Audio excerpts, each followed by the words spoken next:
Hello, everyone. Welcome to NISOD and the National Deaf Center's presentation on creating inclusive virtual learning environments for deaf students. My name is Sarah Brown, and I'm excited and happy that you are all here today. At National Deaf Center, I am the Access Coordinator, which just means that I arrange our interpreting, CART, Spanish translations, captions, voiceovers. I put background music and create video descriptions for everything here at National Deaf Center, and I truly enjoy the work here. Hi, I'm Liang Nav. This is my name sign. My role with NDC is DI, Deaf Interpreter, and Access Support Specialist, which entails the responsibilities of ensuring that accessibility needs are met. Before we begin, we want to acknowledge that we are on land originally inhabited by indigenous people. Specifically, I would like to acknowledge the presence of the Jumanos, Tonkawa, Lipan Apache, Cowitecan, and Comanche nations of what we now consider Texas. Liang? Thank you, Sarah. This land belonged to the Patwin and Miwok. This land is now known as Davis, California. We are dedicated to honoring Indigenous history, culture, and past, present, and future generations, remaining committed to moving forward respectfully with all First Nations. Today, we will first tell you a little bit about NDC, then walk through what makes a virtual class environment inclusive. Finally, we will examine how attitudes and biases play a critical role. The National Deaf Center is a federally funded center from the Office of Special Education Programs, and it's under the Department of Education. We are a technical assistance and dissemination center, and our focus is on strengthening systems that support equity for deaf people. As deaf people leave high school and prepare for college or careers, NDC wants to see them succeed.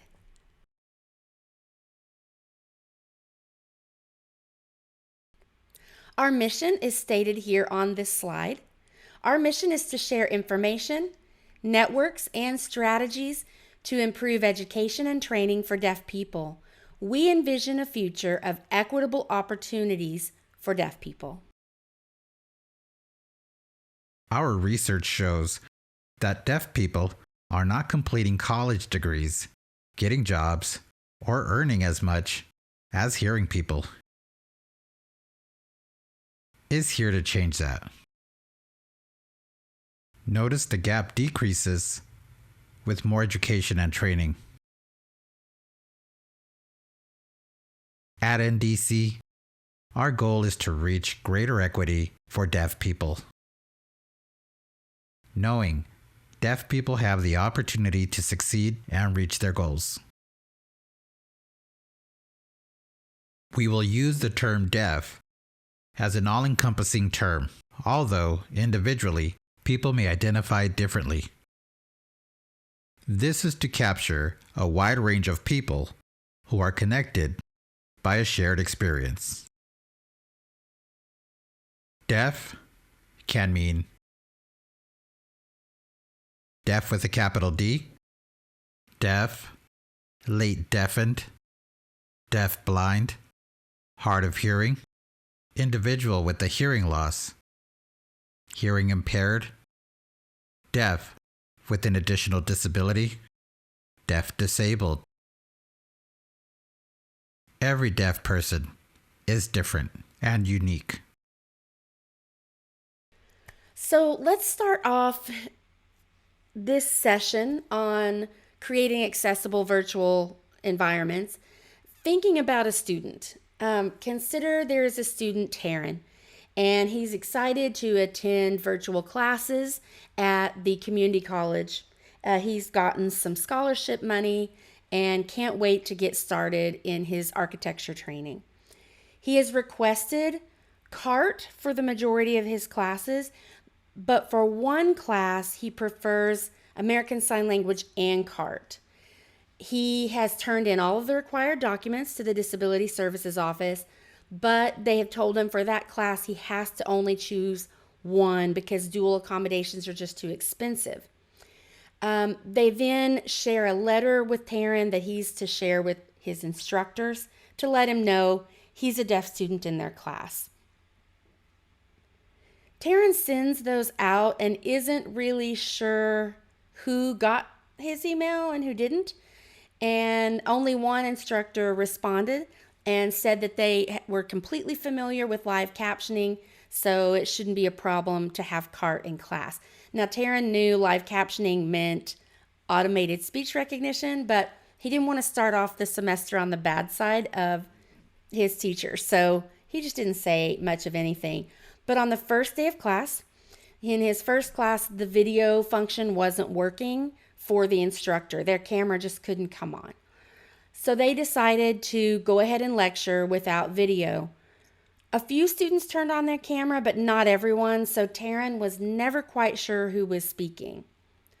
The live captioning was turned on for that event, and so there were no grammar markers, no punctuation. It was very difficult to follow. In Taryn's second class, there was a human CART provider, but the instructor showed videos that were not captioned. The captioner was able to type and keep up with the video, but the captions were delayed and Taryn wasn't able to really see the video for the visual features the instructor wanted him to pay attention to. In the final class, the captioner was there, but the instructor wasn't sure how to assign them as captioner. After 2 or 3 minutes of troubleshooting, the instructor lets out a long sigh and says, you know what, we'll figure this out after class today. So Taryn spent the first 10 minutes of class just trying to connect personally with the CART provider to open a separate platform and access the captions outside of that classroom's learning management system. By the end of the day, Taryn was exhausted and frustrated. Okay, so keep that student experience in mind. These narratives come from actual questions and issues that we see arise that come through our help desk and our social media channels. So let's talk about technology. There are a few things you will want to do because really when you're hosting a virtual class, everything centers around the technology. So you want to ensure technology is accessible. This is something to do well before the semester begins. Often teachers don't post in Canvas until right before classes start, and that can give you as the instructor as well as students a difficult time to really troubleshoot and figure out the accessibility. It is helpful to work with IT and other departments such as procurement to ensure that the technology your campus is going to use will allow for accessibility even before you purchase it. I know sometimes you are stuck with whatever system your institution has already paid for, but if it is not accessible, that is a problem, and a lot of money can be saved from the beginning if you find out what's accessible before you even purchase. And that does require bringing in IT, procurement, and possibly other departments to help you figure that out. Those departments can also help you make the platform you're using accessible. IT can set up all of the settings required for you to enable captions, enable spotlighting, pinning, and other features that will make the platform more, if not completely, accessible. If what you are using isn't accessible, you have to find alternatives. There is an obligation, and we'll talk about this in a few slides, there is an obligation on your institution to make this class accessible. So if the platform your institution is using is not, there are ways to add in, and I can use Zoom as an example, or maybe Google Meet. Those can be opened separately from the learning management system and allow a deaf student to connect with a service provider. So there are alternatives you can use if your technology isn't functioning in an accessible way. So there are alternatives you can use if your software and hardware are not accessible.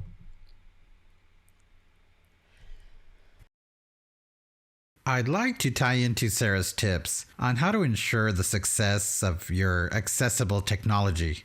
Remember Taryn's story on their experience with obstacles earlier? I would like to add my personal experience here as well, so you all could get a glimpse of what it was like for me from beginning to end as a student. Before the pandemic, I had taken online courses, so it wasn't new to me. However, during the pandemic, as you all know, everything was now an online course. This is my experience. When the courses were published, I would enroll in the courses I wanted to take. Then I would submit a request to DSPS for accessibility. All that was taken care of. One big obstacle I faced is there was no way for me to contact the instructor or faculty because they had not published their course on Canvas. It was locked, so I had to wait before I can reach out. From my experience, most teachers often would wait a day or two prior to the first day to publish their course. What this means is there wouldn't be sufficient time for my accommodations to be sorted out. I want to share another obstacle. Some teachers sometimes use the Canvas video platform to record their lecture. It does come with a feature for auto captioning. We know there are issues with auto captioning. On top of that, the Canvas video platform provides tiny size captions and doesn't allow for changing the size of the captions. I would suggest using other video platforms like YouTube so the user can control caption sizing.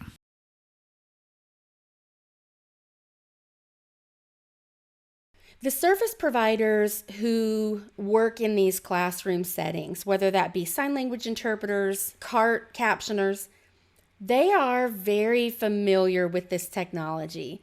They have most likely done a lot of classes and are very familiar with the accessibility features. So it's helpful to reach out to those service providers to ask for support, to ask for ideas. You don't want to do this during class time so much, but well before class, and we'll talk about preparing in advance. A quick 30-minute dry run with the instructor, the student, the service provider, maybe having the IT person available can save so much time and headache in the future, and it allows the student full access from day one. Allow providers and students to practice pinning, for service providers to practice switching out and turning their cameras on and off. All of this will save a lot of headache on the first day of class, whenever the instructor and the student already have the stress of it being the first day, right? So planning ahead and having a dry run are very, very helpful. As you can see on this slide, audio and video quality are important, and those are things you will be able to test out when you do a dry run. Is the Wi-Fi strong in the classroom you'll be streaming from? Is the Wi-Fi strong from your home office where you'll be instructing? Those things are important to know ahead of time. If it is a large class with many students, it's very helpful, not only for deaf students, but for everyone, if a smaller number of students share their video screen. You can see the comparison here.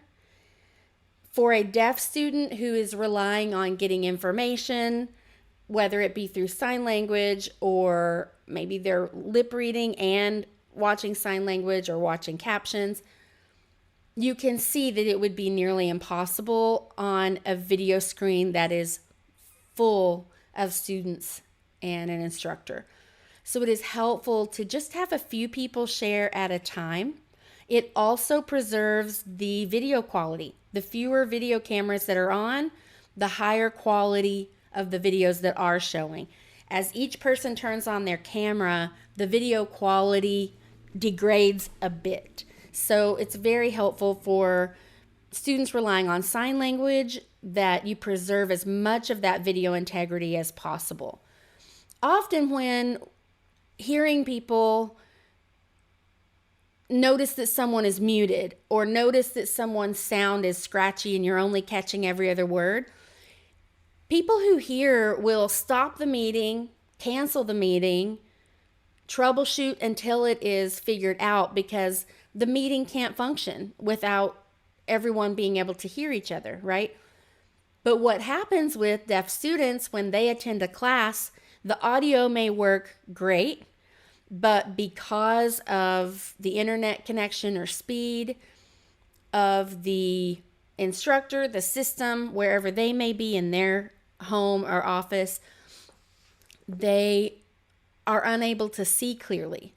So while the students who can hear and the instructor who can hear think class is going along great, this student is really suffering and only catching every other word, and no one stops the class for that because it doesn't affect them.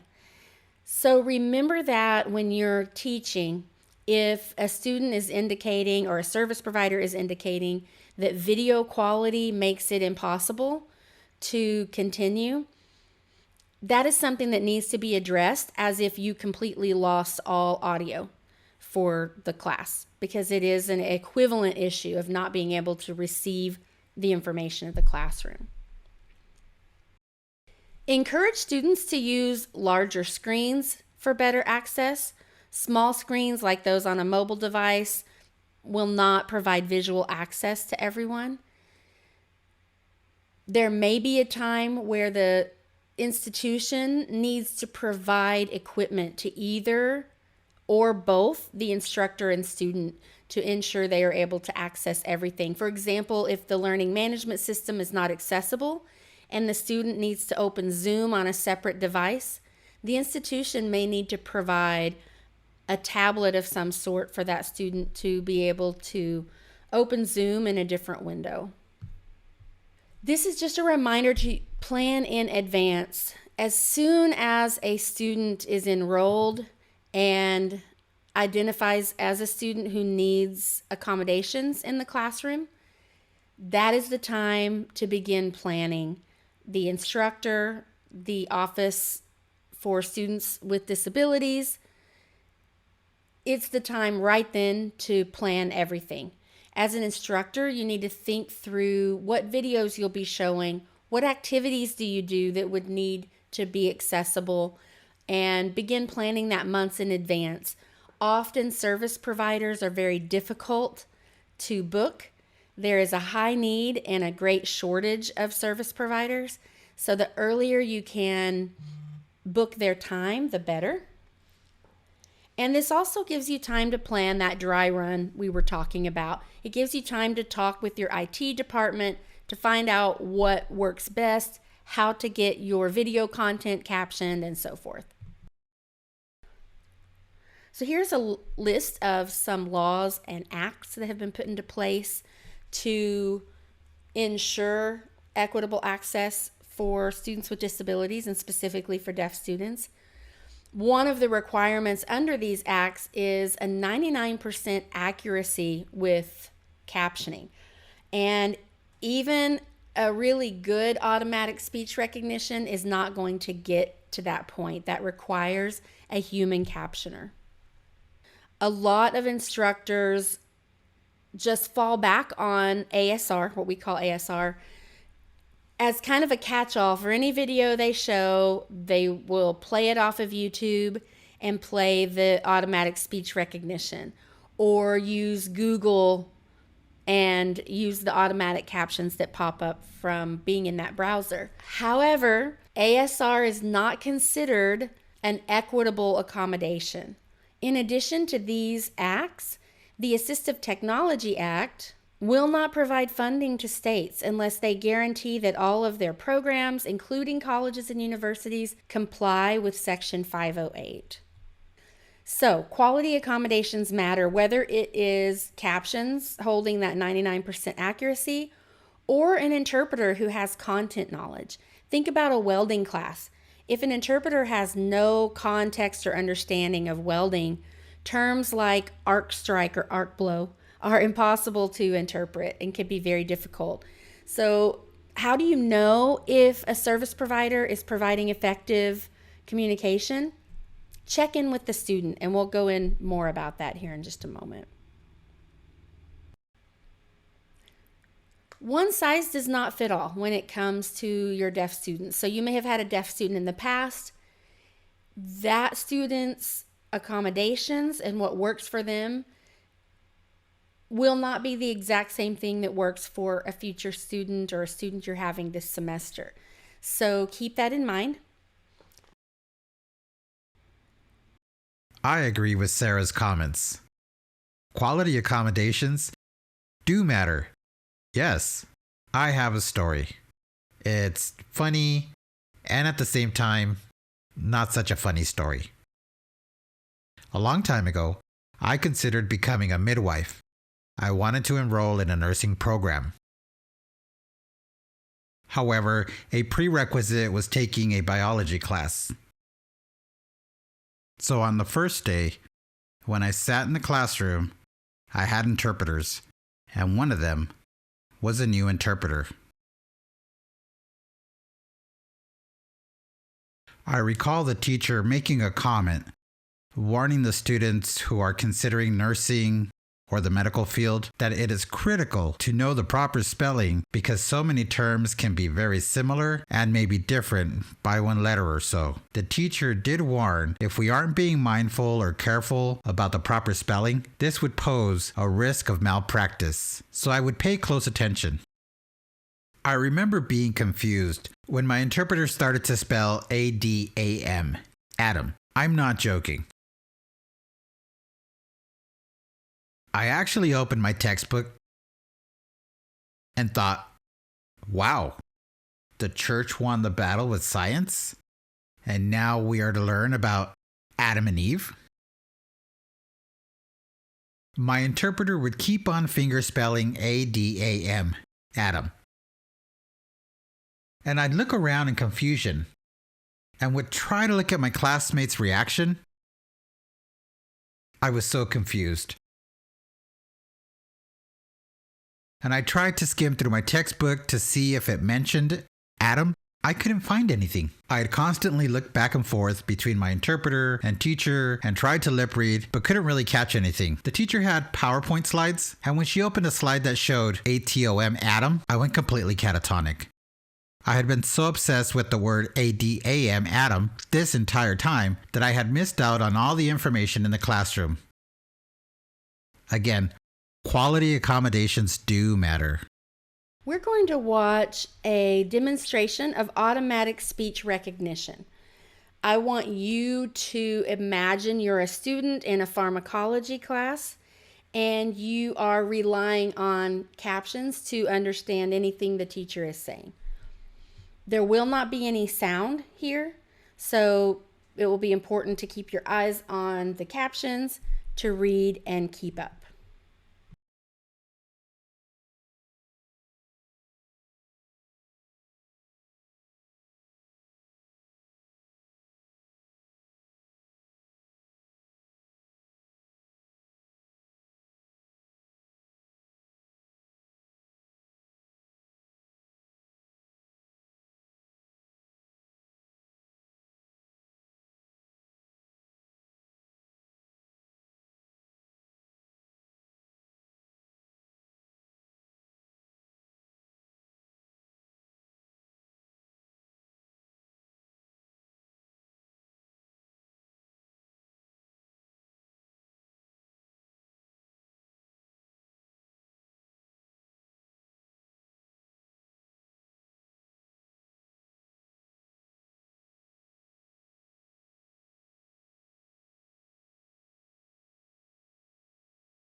Okay, what were your thoughts? What were you thinking as you begin reading that? If you're like me, in the first few seconds, it looks pretty good, but then it quickly deteriorates.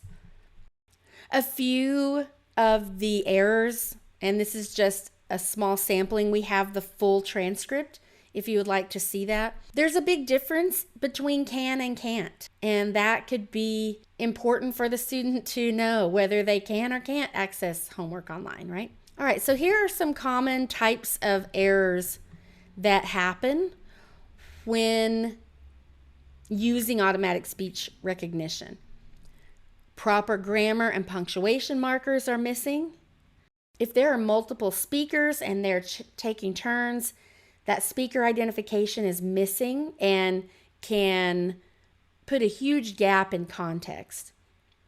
Technical vocabulary, jargon, proper nouns, those types of things can be very difficult to understand or even just spell correctly. Homonym differentiation, and then environmental sounds or background noises also can have a big effect.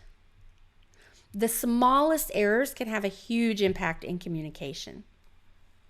Automatic speech recognition may be as accurate as 85%, but that is not acceptable in an educational setting.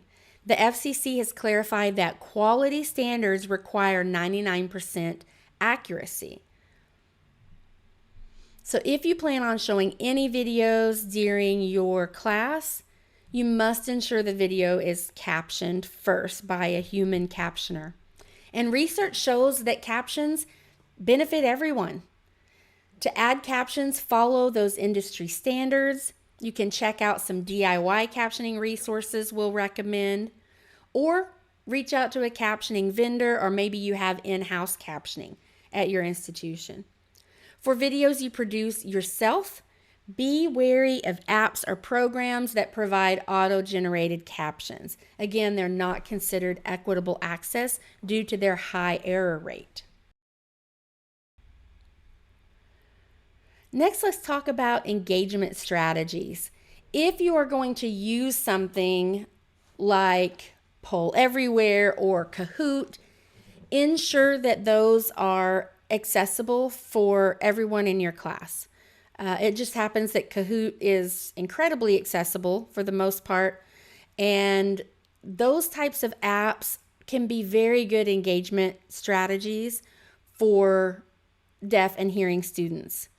Think about, as opposed to having students yell out an answer, it could be more equitable to have people choose an answer from an app that allows you to gamify that engagement process in your classroom. So that's just one example of an engagement strategy. We have seen another instructor talk about having a live whiteboard of sorts, or even just a Google Doc open. All of the students sign in anonymously and are able to type their thoughts, type words up in the Google Doc. And that can sometimes open up students to participate who wouldn't have otherwise.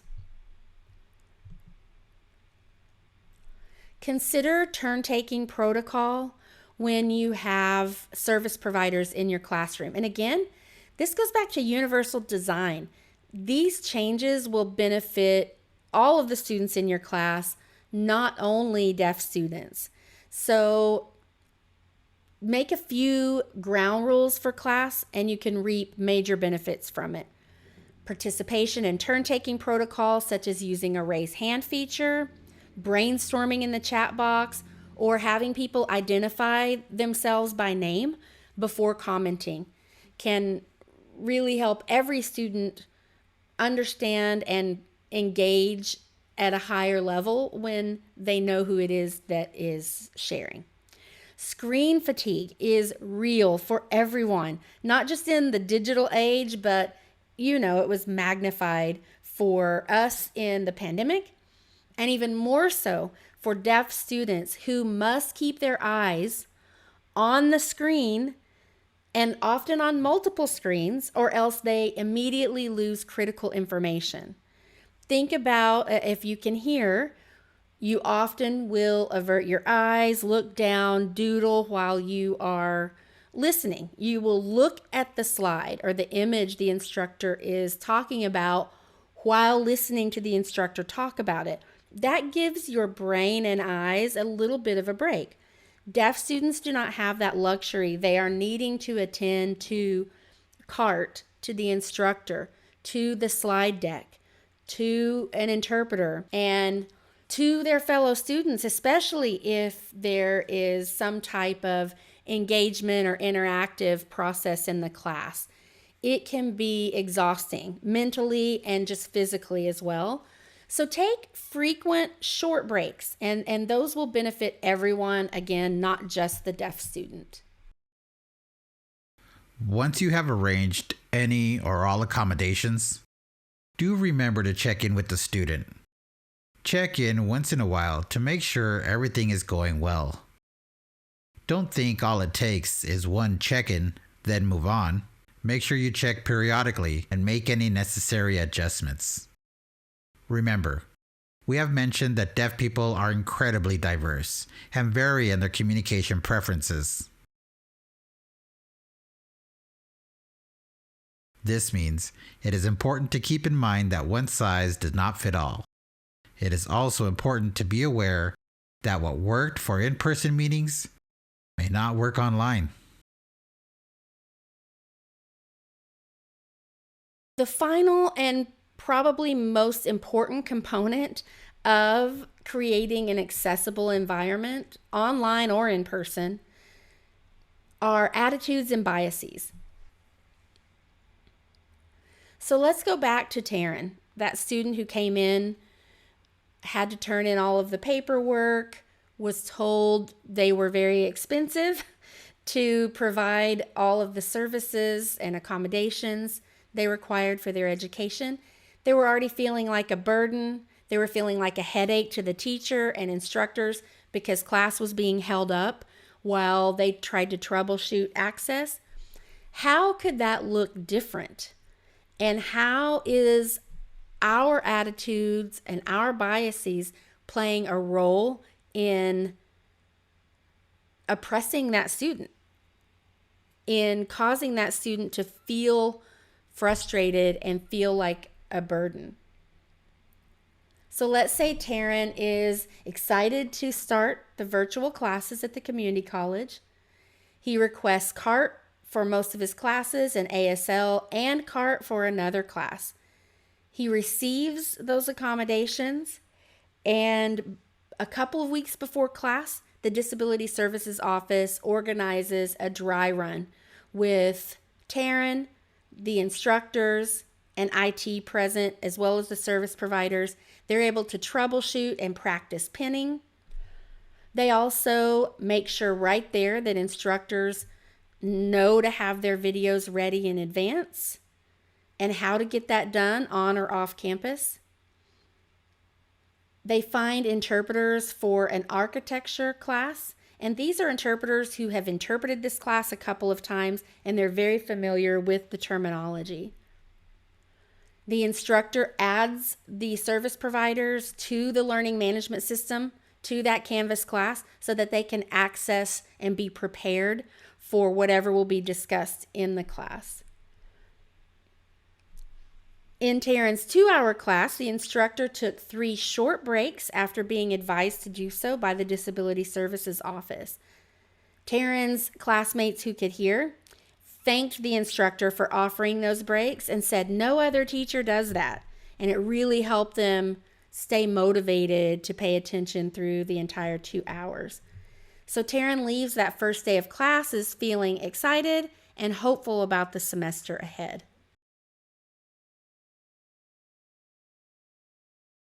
Back in 2018-2019, the National Deaf Center sent out a survey of students across campuses across the U.S. You can see here that the overall rating was a 3.2 out of 5, a D. So would a D grade be something you would hope for your students?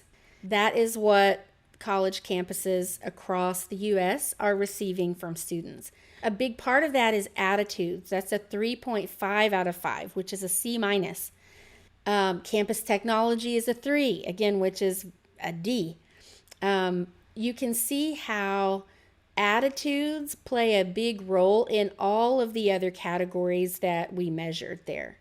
So it's important to not see that student as a burden, as an expense, but rather it is a part of your campus and it is built into the line items of the college budget to provide accessibility for students who are deaf who attend your school. Finally, we would like to remind you we are here for you. You may have a lot of questions now that we have run through that pretty quickly.